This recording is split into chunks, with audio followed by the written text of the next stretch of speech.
হেফাজতে ইসলামের নেতৃত্বে, আল্লামা মহিবুল্লাহ বাবুনগরের নেতৃত্বে আগামী 3 মে সকল মুসলমান ঐক্যবদ্ধ হয়ে ঢাকা শহরে ইসলাম বিরুদ্ধে যারা কথা বলবে প্রত্যেকের বিরুদ্ধে দাঁত ভাঙা জবাব দেওয়ার জন্য আমরা উপস্থিত হব ইনশাআল্লাহ। দুষ্ট শাসকদের মোকাবেলায় এক মহাগণ সমাবেশ ডাক দিয়েছে হেফাজতে ইসলাম বাংলাদেশ আগামী 3 তারিখে। দলমত নির্বিশেষে ঈমান বাঁচাতে, জাতি বাঁচাতে, নিজের প্রজন্মকে বাঁচাতে এই মিশন সফল করার জন্য আপনারা সর্বাত্মক তৈয়ারি নিতে রাজি আছেন তো ইনশাআল্লাহ? আল্লাহ তাআলা সবাইকে কবুল আর মঞ্জুর করুক, আমিন।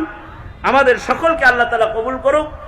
মে মাসের 3 তারিখ শনিবার দিন ঐতিহাসিক সোহরাওয়ার্দী উদ্যানে এই কলঙ্কিত বাংলাদেশের ইতিহাসের কলঙ্কজনক এই অধ্যায়কে মুছে ফেলবার জন্য জাতিকে একত্রিত হওয়ার ডাক দিয়েছে। যাবেন তো?